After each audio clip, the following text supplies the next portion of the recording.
Hay personajes que no se acomodan fácilmente a las categorías estancas, que se deslizan entre la historia y la leyenda sin dejarse prender por esquemas mentales rígidos. Y quizás no podamos asirlos porque no sabemos lo suficiente de ellos, pero esto es lo mismo que decir que aún tienen mucho que enseñarnos. Pitágoras es uno de esos personajes, escurridizo, difícilmente clasificable, pero que sin duda está ahí, una sombra a la que nos cuesta ponerle rostro, pero que está ahí, de alguna forma.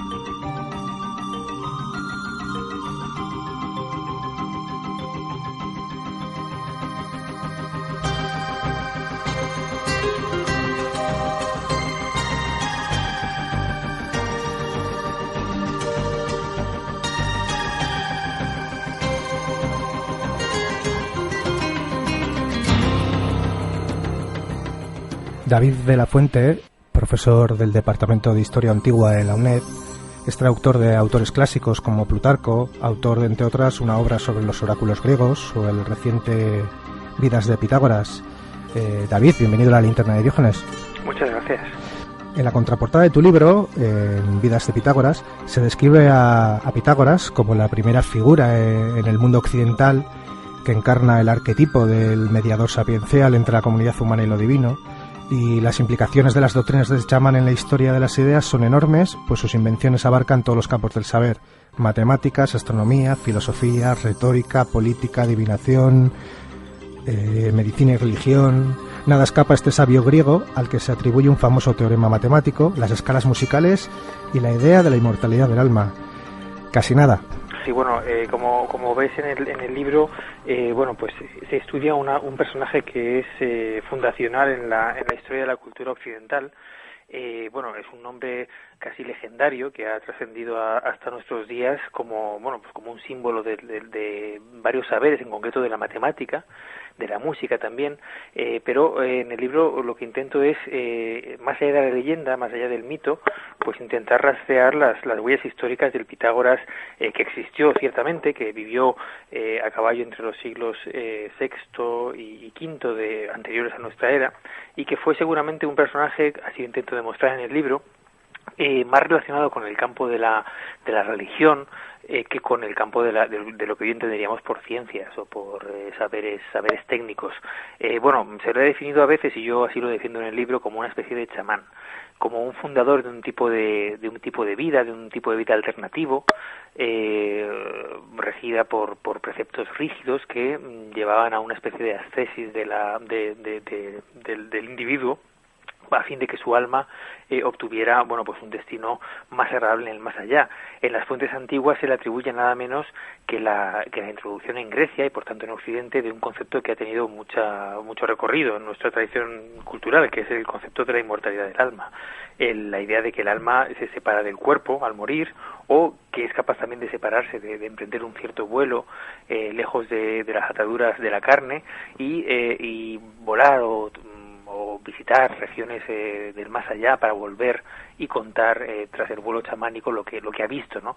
Bueno, Pitágoras, en las fuentes que yo he trabajado en este libro, pues parece un personaje, como digo, más relacionado con el mundo de la religión, de la meditación, del chamanismo, que con el mundo de las matemáticas, que es parte de su leyenda, ¿no?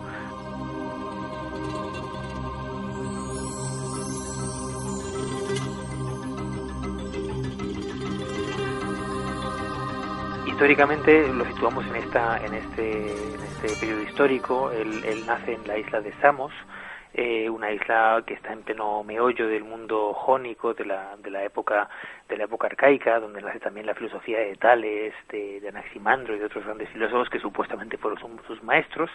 Se supone que Pitágoras tuvo un largo periodo de iniciaciones y de aprendizajes por el Oriente mítico, por Mesopotamia, por Egipto, por Creta también. En la Babilonia Caldea estuvo también, creo, ¿no? Sí, en lugares muy prestigiosos del saber antiguo, es parte de su leyenda, y luego acabó recalando en Crotona, en el sur de Italia, ¿no? En la Magna Grecia.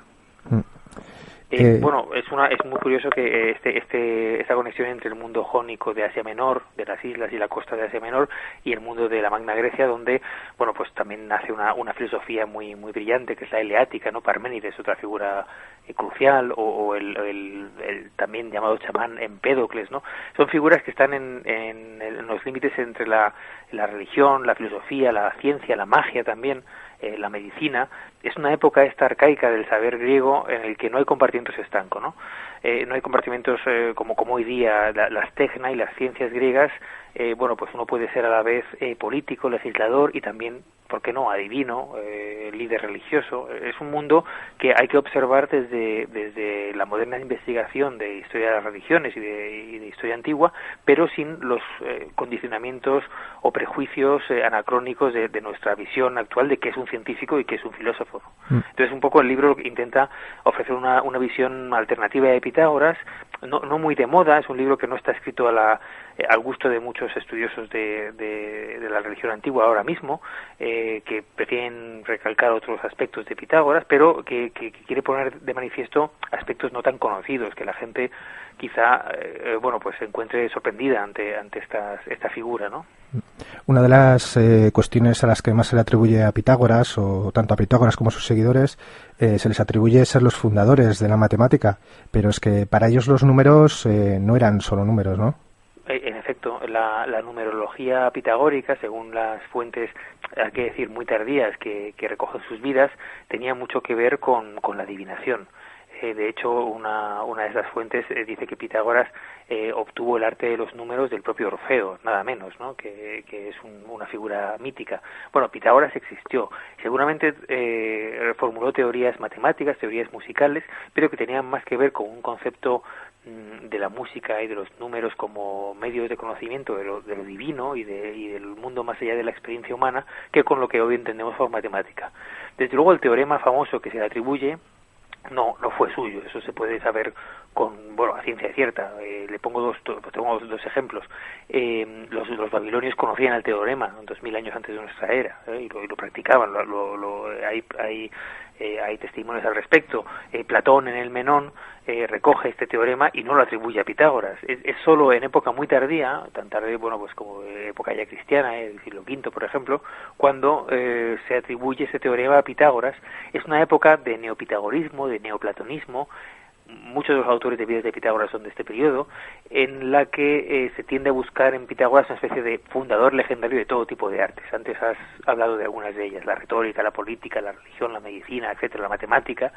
Digamos que es prestigioso tener un fundador antiguo y lejano de cada arte, y Pitágoras pues es un personaje carismático de la antigüedad que bueno, pues bien puede ser llamado como lo que se dice en griego protos geuretes, o primer inventor de estas artes, ¿no? Pero ya digo, lo que interesa al historiador hoy día es intentar ver en esa maraña de fuentes de muchas épocas diferentes, atribuyen muchos inventos a Pitágoras, o le atribuyen peripecias vitales muy estrafalarias a veces, intentar sonsacar qué hay de núcleo histórico, qué se puede saber más allá de toda duda de quién fue históricamente Pitágoras, que existió, y del que tenemos algunas fuentes fidedignas, ¿no? Algunos de esos biógrafos que recoges en tu libro, eran además, o coincide que eran furibundos anticristianos. Bueno, recuerdo el caso de Porfirio, por ejemplo. Quizás sea un paralelismo curioso, ¿no? Como pues se le atribuyan grandes inventos o grandes hazañas legendarias, ¿no? En una época en la que también se estaba, digamos, poniendo de moda pues esas vidas de los santos y demás, ¿no? Claro, sí, eso también ha sido muy estudiado y documentado. Es muy curioso porque, por ejemplo, Porfirio o Jámblico, filósofos neoplatónicos, muy paganos, furibundos anticristianos, como dices. Bueno, la obra de Porfirio fue quemada en la época de los emperadores Valente y Valentiniano. Ya escribió en una época con un imperio plenamente cristiano, y se ha dicho a veces que, bueno, pues sus vidas de Pitágoras pueden recoger un Pitágoras que se oponga a Cristo, a la nueva religión. Era, pues, por así decir, un precedente lejano y prestigioso de su filosofía y su modo de vida. Es verdad que Pitágoras, lo que sabemos de él, más allá de toda duda, aparte del tema del alma, de sus ideas sobre la reencarnación, que son muy conocidas, es que fundó un modo de vida que tiene mucho que ver o que se puede relacionar con una especie de comunidad monástica. En la época en la que estos dos filósofos y biógrafos vivieron, en la época cristiana, estaba en eclosión un fenómeno tan interesante como el monasticismo cristiano. Quizá ellos oponen a Pitágoras con esa secta pitagórica, ese grupo de estricta vida, de vegetarianismo, en fin, una especie de regla monástica a los movimientos que en su época había. Es muy interesante ver este trasfondo en el que Pitágoras aparece como una especie de santón del viejo paganismo, que es reivindicado en época ya cristiana por los defensores del último y ya agonizante paganismo grecorromano. Pero bueno, más allá de eso, hay que tener en cuenta que, y el lector tiene que ser consciente de que media una distancia enorme, un lapso de tiempo enorme entre esos biógrafos que son, bueno, pues del siglo III o IV después de Cristo, entre estos y la vida del Pitágoras histórico, que estamos hablando del siglo VI y V antes de Cristo. Entonces ahí está la dificultad, que nuestras fuentes son en muchas ocasiones muy tardías, tenemos fuentes más antiguas, más cercanas a Pitágoras, pero son fragmentarias o contienen simplemente alusiones. Entonces, bueno, pues la dificultad estriba precisamente en ver qué podemos sacar de estas fuentes, ¿no? Las fuentes tardías muchas veces han sido desprestigiadas en el sentido de que, bueno, pues son tardías y ellos, pues, han pasado muchos siglos. Pero bueno, algo más que nosotros sabían, ¿no? A mí me hace mucha gracia los sabios modernos que ponen en cuestión todo lo que decían estos neoplatónicos, porque había pasado mucho tiempo, pero es que, bueno, ha pasado más tiempo desde ellos a nosotros. Ellos conservan biografías, conservan materiales, conservan libros, conservan otro tipo de testimonios que nosotros hemos perdido, ¿no? Entonces hay que darles más crédito en todo caso, hay que limpiar, por así decir, sus obras de condicionamientos ideológicos o de lo que pueden ser anacronismos e intentar sonsacar las fuentes que usaron, cómo podemos acercarnos a ese Pitágoras de época arcaica que, en mi opinión, y así es un poco la tesis central del libro, encarna a este tipo de mediador entre lo divino y lo humano, pero que a la vez es un mediador político. Esa es la tesis central del libro, polémica, discutida. Yo, bueno, pues me complace que haya levantado un poco de discusión, porque no es tanto un sabio matemático, un músico el que yo quiero retratar aquí, sino un personaje muy característico de la Grecia arcaica que combina facetas religiosas con facetas políticas. Porque otro tercer punto, hemos hablado del alma, hemos hablado del modo de vida, del alma, de la teoría del alma, que luego influye tanto en Platón. Hemos hablado, en segundo lugar, del modo de vida, ascético, casi monástico. En tercer lugar, hay que recordar que históricamente lo que sabemos, por cierto, del pitagorismo es que tuvo una influencia política tremenda, que en el sur de Italia fundó Pitágoras comunidades pitagóricas que llegaron a dominar la política del momento, que llegaron a regir los destinos de ciertas poleis griegas del sur de Italia y que acabaron catastróficamente. Sí, como revueltas, ¿no? Acabó con una revuelta sangrienta que exterminó la escuela. Entonces tuvieron una influencia política muy importante. Esa combinación entre religión y política es la que, a mi ver, define el pitagorismo antiguo histórico.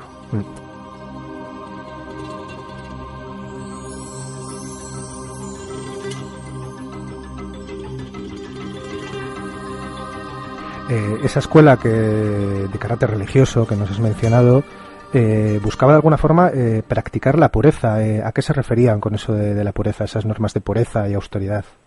Bueno, eso es muy interesante y eso en el libro lo he intentado estudiar desde un punto de vista moderno, desde el punto de vista de la moderna sociología de las religiones. Hay teorías desde principios del siglo XX que hablan, bueno, pues que estudian la diferencia entre iglesia y secta, ¿no? Algunas sectas se caracterizan por ser una escisión de religiones madres, digamos, o padres, por propugnar un tipo de reglas más estrictas, de un rigorismo exacerbado, por intentar decir que ellos son los auténticos representantes de un tipo de religión. Se oponen a la tradición de los padres, de los antiguos fundadores de la religión, e intentan ser más puros, ¿no? Bueno, a lo largo de la historia, la sociología de la religión estudia diversos fenómenos, desde los cátaros hasta modernamente las sectas protestantes más rigoristas o el fundamentalismo islámico, que se desvían de la regla general de la religión para crear un grupo de puros, de gente más purificada. En el mundo pitagórico es curioso porque la manera de vivir y de purificarse que tienen los pitagóricos tiene mucho que ver en principio con la religión de Apolo. una religión cívica, bien asentada, bien conocida, practicada en la Grecia antigua, pero tiene características de un rigorismo esencialista. Como digo, se rige por varios tabúes de vestimenta, tienen que vestir lino blanco, tabúes de alimentación, tienen que abstenerse de la carne, abstenerse de las habas, de la bebida, de otros tipos de comida no pura, digamos, tienen que practicar meditación a la mañana y a la noche, tienen que pasar por unos grados de iniciación en una jerarquía muy estricta, que se va acercando cada vez más al maestro en la repetición y en la práctica de sus dichos rituales. En fin, todo esto, si se estudia desde el punto de vista de la sociología moderna, nos puede, bueno, la comparación con ciertas sectas nos puede iluminar acerca de qué fue este fenómeno histórico. Bueno, este tipo de vida mezclado con lo que sabemos del tipo de doctrina que se impartía en estas escuelas, que tenían que ver con la inmortalidad del alma, con la manera, con cómo vivir rectamente para luego tener una recompensa en el más allá, nos puede aclarar más o menos qué era esta secta y qué tipo de purificación en la vida proponía para alcanzar una mejor vida más allá de la vida. No sé si me explico, pero vamos, el tema es claramente interesante cuando se constata la gran diferencia, el gran abismo que media entre la idea de más allá que hay, por ejemplo, en Homero, siglo VIII antes de Cristo, cuando pues el alma pues no tiene un destino esencialmente feliz en el más allá. En Homero aparece Aquiles en el infierno como bastante aburrido, quiero decir, ahí no hay nada de felicidad para los que han tenido justicia y gloria en el mundo presente. Hay un momento en que en Grecia seguramente corrientes religiosas de influencias varias promueven una idea del más allá más feliz.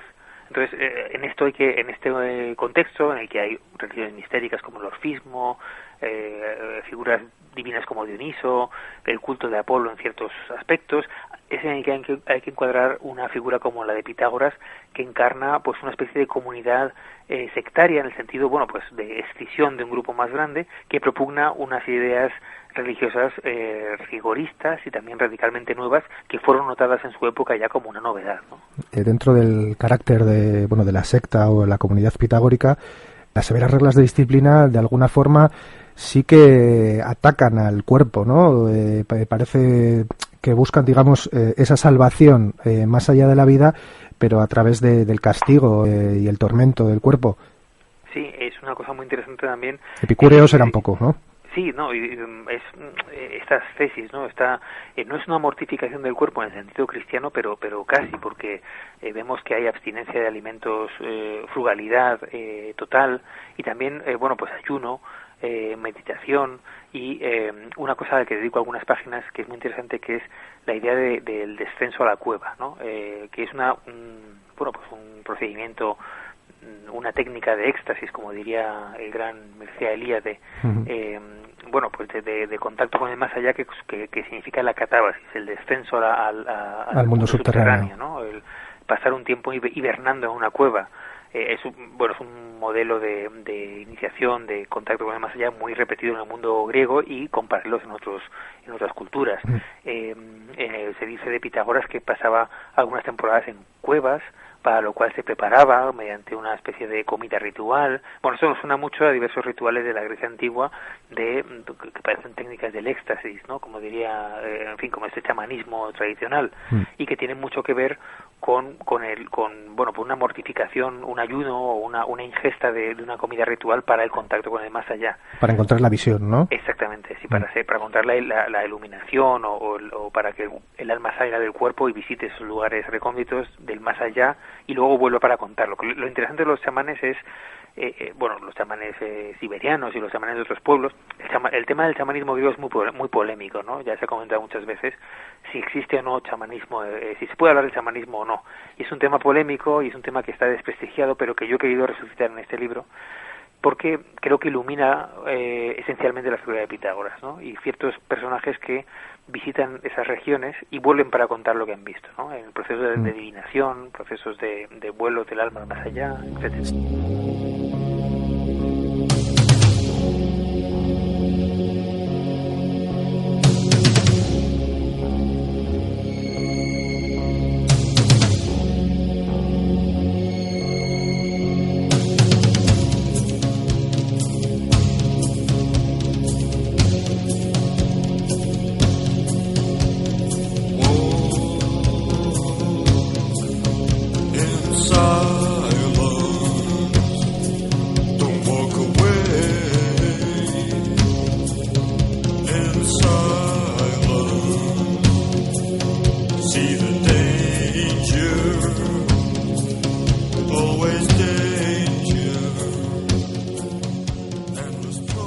Serían quizás en el siglo VII, antes de Cristo, cuando se produce una apertura del Mar Negro al comercio y a la colonización griega, lo que les puso a estos griegos en contacto con culturas de las estepas, fundamentadas en el chamanismo.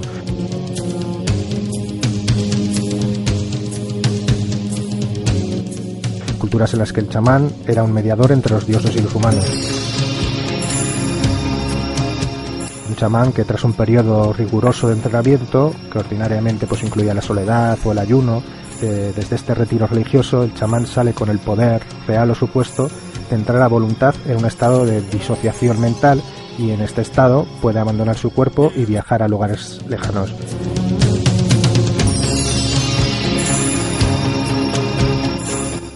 De este viaje adquiere el conocimiento para la adivinación, la medicina, etcétera. Y en Grecia parece que hubo algunos de estos personajes que podían relacionarse con la figura del chamán. Bueno, esa es la cuestión, ¿no? Yo dedico en el libro un capítulo titulado Algunos chamanes griegos, polémicamente titulado así, para romper una lanza en favor de esta idea. Es una idea antigua que ya Rode, por ejemplo, enuncia en su libro Psige. Es una idea que luego relabora también Moily, relabora Dodds, Eliade es un poco escéptico al respecto, y luego ha habido mucha discusión académica al respecto de este tema, ¿no? Hay pueblos claramente chamánicos, esos pueblos de las estepas, de Altai, los escitas, etcétera, y hay que dar, por cierto, los contactos de los griegos con escitas y con tracios y con pueblos de religión chamánica. La cuestión es hasta qué punto influyen esas prácticas en el mundo griego. Tenemos testimonios en historiadores tan dignos de crédito como Heródoto. Bueno, yo siempre rompo también una lanza en favor de Heródoto, siempre muy desprestigiado históricamente, pero que mítico. Según se encuentran nuevos hallazgos arqueológicos parece que tenía siempre razón en cuanto a los escitas, en cuanto a muchas cosas, ¿no? Heródoto atestigua pues ciertas figuras míticas, muchos de ellos lo recojo en el libro, bueno, pues como de resonancias chamánicas en el mundo griego. Figuras a veces relacionadas con el mundo tracio, como Zalmoxis, relacionado con Pitágoras también. En fin, son figuras curiosas a las que paso revista y que comparo también con Pitágoras como prototipo del chamán griego. Un chamán realmente histórico, porque existió, más allá de toda duda, frente al modelo o arquetipo mítico del chamán en la religión griega, que sería Orfeo, ¿no? Que es un poco esa figura que va y viene del mundo de los muertos, ¿no? Pero bueno, es un tema, como digo, muy discutido, si existieron chamanes en la antigua Grecia o no. Desde luego, mi opinión, si quieres que sea sincero, yo creo que una influencia determinante sí que tuvieron los contactos con estos pueblos, y los testimonios literarios y arqueológicos así lo demuestran, ¿no? Y hay un antes y un después de los contactos de los griegos con estos pueblos en la ribera del Mar Negro a raíz de las colonizaciones. Entonces, bueno, hay diversos autores que se empeñan en negar esas evidencias y, bueno, pues este es un tema polémico porque, bueno, yo te lo digo claramente, en los griegos reconocemos el origen de nuestra civilización, ¿no? Claramente. O sea, Occidente es superior, Occidente siempre es la luz, es el logos, la racionalidad. Todo es un camino que lleva hacia adelante, hacia la luz de los grandes filósofos. Cómo cuesta a veces aceptar que nuestros orígenes tan brillantes y tan racionalistas tienen tanto que ver con lo irracional, ¿no? Eso, pues ya desde la Alemania neoclásica o ya desde la Alemania de principios del siglo XX costó aceptarlo. Y a raíz de la Primera Guerra Mundial, algunos antropólogos, la escuela de ritualistas de Cambridge con James Harrison y otros, empezaron a comparar a los griegos, pecado mortal, con pueblos mal llamados primitivos, ¿no? Entonces eso claro, eso ha roto muchos esquemas. Y aún hoy es curioso ver una cierta resistencia a reconocer en el mundo griego algunos arquetipos, por ejemplo, el menadismo, el éxtasis, el baile dionisíaco y otros tipos de menadismo que existen en otros pueblos, ¿no? Hay cierta resistencia aún, porque los griegos son los griegos, ¿no? Y son nuestra cultura y Occidente es Grecia, Roma y el cristianismo, pero bueno, ahí hay que polemizar un poco, ¿no? Yo estoy abierto a esta polémica, y de hecho en este libro entro de lleno en ella, ¿no?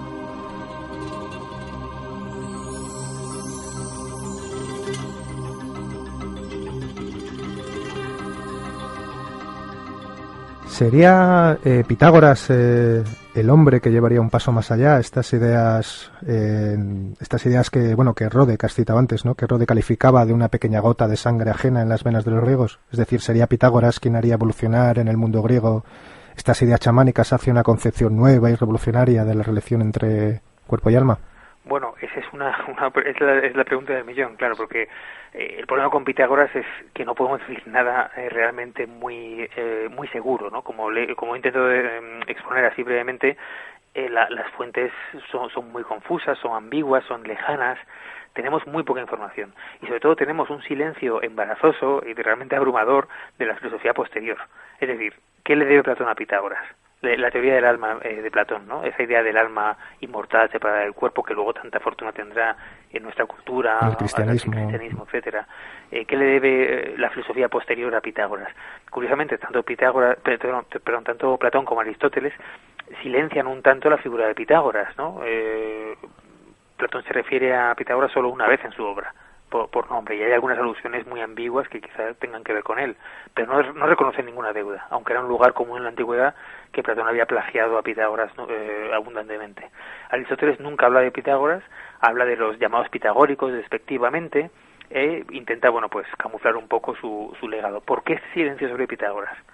En las fuentes más antiguas aparece como una figura clave en la introducción de la idea de la reencarnación, que es una idea, bueno, pues que era ajena a Grecia en principio. Entonces, quizá haya un poco de razón tenga esta visión de que figuras como él, la primera que tenemos atestiguada que históricamente lo hace, no, porque lo demás es mito, no lo sabemos.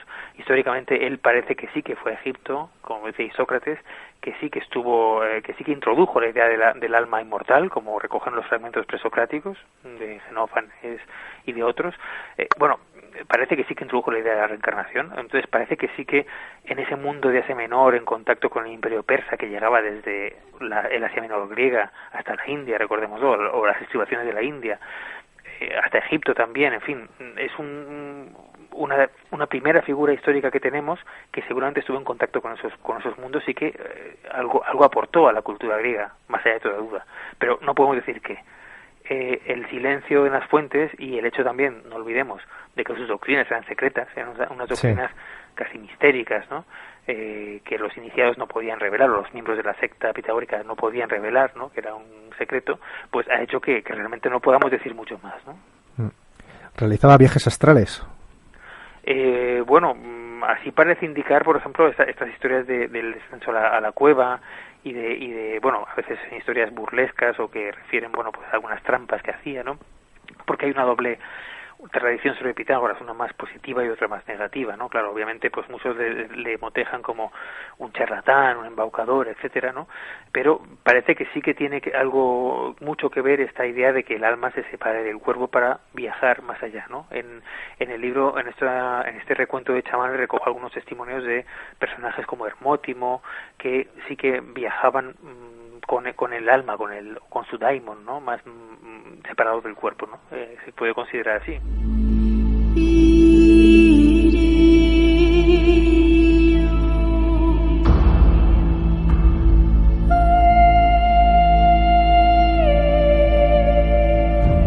Podríamos dividir quizás la cultura griega en dos periodos de pensamiento. En época arcaica tenemos una concepción pesimista, una visión trágica del destino, al que te puedes intentar enfrentar, pero nunca salir victorioso. Y por otro lado, a partir del siglo V tenemos en cambio una visión más positiva, más controlable, a través de la razón.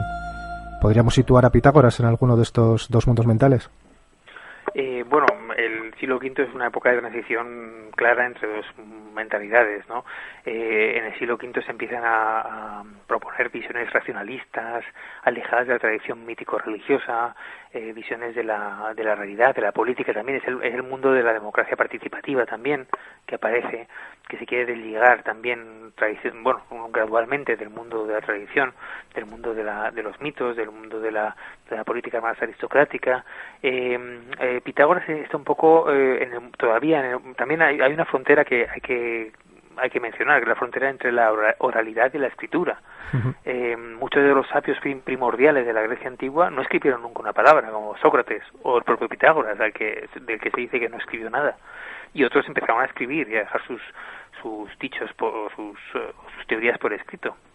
aunque muchas de las teorías, por ejemplo, las famosas doctrinas no escritas de Platón, se dice que Platón, una tradición dice esto, que lo importante no lo escribió, lo escribió o juegos, ¿no? Digamos, o en fin, algunos diálogos un poco que llevaban a pistas sobre lo que realmente era lo importante. Es un momento fundacional de muchas cosas la Grecia antigua, y por eso hoy día nos sigue diciendo tanto de nosotros mismos. La transición entre el mundo arcaico y el mundo clásico, la transición entre la oralidad y la escritura, entre esos sabios que eran sabios realmente polifacéticos como Pitágoras o como Empédocles, que tanto eran médicos o magos o chamanes, como filósofos o científicos que predecían terremotos, que eran casi adivinos, pero también sentaron las bases de la ciencia, tal como la entendemos hoy día. En parte quizás reformadores de la religión también, en el sentido reformadores de la religión, reformadores del modo de saber, ¿no? Un poco ese paso del mito al logos, que es ese libro viejo y tan conocido, tan citado, pero hay que hablar también de una convivencia entre mito y logos. En todo caso, la Grecia clásica nos sigue ocupando hoy día en todos los campos, la religión, la política, la literatura, y sigue siendo como un laboratorio de ideas en el que está realmente naciendo Occidente. Y es lo que somos y es de dónde venimos realmente. Entonces, por eso no hay que estar cerrados a nuevas interpretaciones sobre este periodo y a contactos con otras realidades. Últimamente algunas propuestas están en ese sentido, pues postulando esos contactos con otros pueblos. Ha habido muchas teorías al respecto. Es muy importante ver que los griegos no eran solo razón y logos y quiero decir, pues desvinculación del mundo de lo religioso, sino que también tenían una tradición importante de meditación, de estas doctrinas más religiosas o más místicas también, que sí que existieron en esa época, ¿no? Y entonces, ahí podemos ver un poco, podemos indagar en los orígenes de nuestra cultura otras realidades que estaban presentes.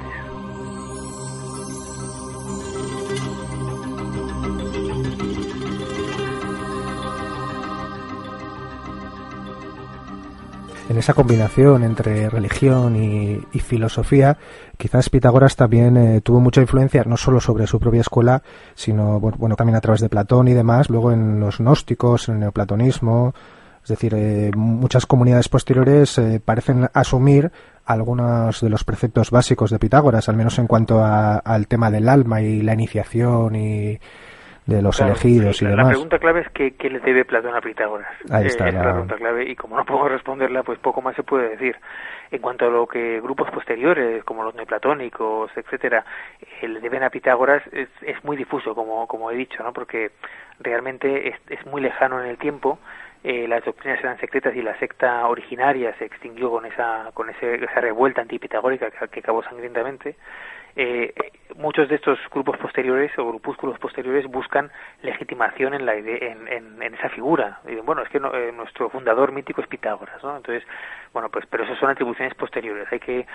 Por eso nos movemos en un campo muy sinuoso, en el que hay que ser muy cautos si se quiere ser riguroso, ¿no? En ese sentido, ¿no? Entonces, en este mundo del pitagorismo posterior, no se puede decir nada a ciencia cierta de qué hay del pitagorismo antiguo. Yo lo que intento es hallar un poco el núcleo comprobable o más allá de toda duda que históricamente sería el pitagorismo antiguo, y hay que diferenciar claramente ya entre el pitagorismo de la época de Pitágoras, que se extingue con la revuelta sangrienta antipitagórica, y los pitagorismos posteriores, que hay muchos. Ya desde la generación posterior a Pitágoras y la siguiente, contemporáneas a Sócrates o a Platón, hay pitagóricos que quedan por allí, supervivientes, que mantienen alguna chispa quizá de la escuela primitiva. Hay otro pitagorismo en época de Cicerón, por ejemplo. Hay un pitagorismo tardo antiguo. Pero ¿qué tienen estos de auténtico? Es muy dudoso y muy difícil saberlo.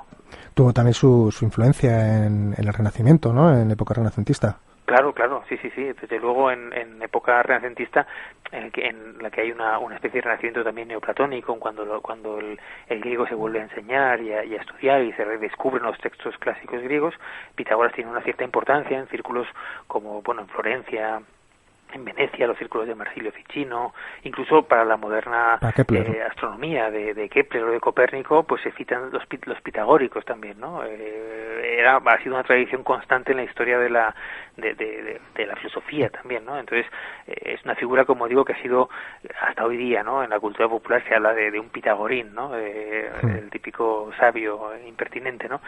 Ha sido en todo caso una figura que conviene estudiar, es un gran desconocido, por desgracia, porque no tenemos tampoco dónde aferrarnos, ¿no? Para un estudio detallado de qué fue, de qué propuso, de qué dijo, de qué parece que dijo, porque estos sabios que no escriben, como pasa a menudo en la antigüedad, pues dicen que dijo, pero no sabemos realmente, ¿no? Y sigue siendo una figura un poco nebulosa, ¿no? Que ha pasado a lo largo de la historia como un poco, bueno, pues una figura más bien simbólica, pero de la que aún se puede decir algo a ciencia cierta sobre su época histórica. Y bueno, por estas diferentes razones es difícil también medir su trascendencia, pero bueno, a través de Platón y bueno, lo que has mencionado del Renacimiento, de los científicos de Kepler, Copérnico y demás, y sobre todo quizás la idea de la inmortalidad del alma y esa separación entre cuerpo y alma que luego influyó tanto en la sociedad occidental. ¿Te atreverías a decir que Pitágoras es uno de los 2 o 3 personajes más influyentes en la historia de Occidente? No sé si atreverme, porque claro, a nivel de pensamiento me refiero, el silencio de las fuentes nos impide valorar la inmensidad presunta o la posible inmensidad de su figura. Intuimos, pero no sabemos. No podría afirmarlo a ciencia cierta. Claro, lo mismo pasa un poco con Jesucristo o con Buda o con muchos otros sabios de la antigüedad, pero el problema es que Pitágoras es mucho más nebuloso, es mucho más lejano. Es una figura que sin duda se cuenta entre los grandes sabios de la antigüedad, pero está mediatizado por el filtro fundamental y en cierto modo opaco del platonismo. Claro, si no hubiera existido Pitágoras, no podría haber existido Platón. Pero no sabemos cuál es el enlace, el eslabón entre los dos. Hay un eslabón perdido ahí. Entonces nos cuesta mucho decirlo. Claro, sería muy aventurado por mi parte porque no tendría ninguna base. Intuimos que es fundamental. Podemos esbozar la idea de que Pitágoras introduce doctrinas nuevas, ideas sobre el alma, sobre su vida más allá del cuerpo, modo de vida. Podemos intuir estos destellos de la inmensa importancia que tuvo, pero todos son, pues bueno, hipótesis que son lejanas y que no cobran cuerpo, porque nos faltan fuentes, nos falta como historiadores o como estudiosos del mundo antiguo no podemos aventurar esa idea, aunque realmente algo hay allí que es debido a Pitágoras, y hay un gran, no sé si se me permite la expresión, un gran pacto de silencio en muchos autores posteriores para pues relegarlo un poco al plano del esoterismo, pero olvidar la gran importancia que tuvo. Platón es un autor serio, Pitágoras es una especie de medio leyenda, es una cosa como de broma.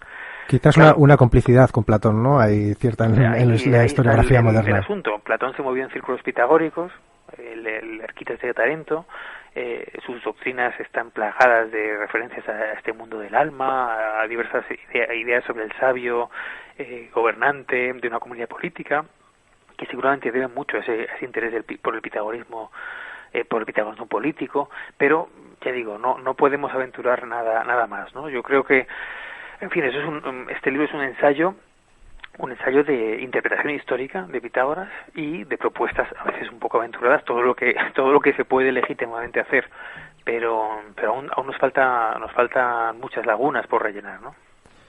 Pitágoras, un sabio entre filósofo, mago y religioso, una figura tremendamente interesante con muchas caras y muchas vidas, al parecer, literalmente. David Hernández de la Fuente, nos has ayudado hoy a través de esta figura de Pitágoras a ver las muchas caras de Pitágoras, y las muchas caras de la Grecia antigua. David, muchas gracias por aclararnos algunas cosas y ayudarnos a plantearnos nuevas preguntas, que siempre viene bien. Muy bien, pues muchísimas gracias y nada, pues hasta pronto.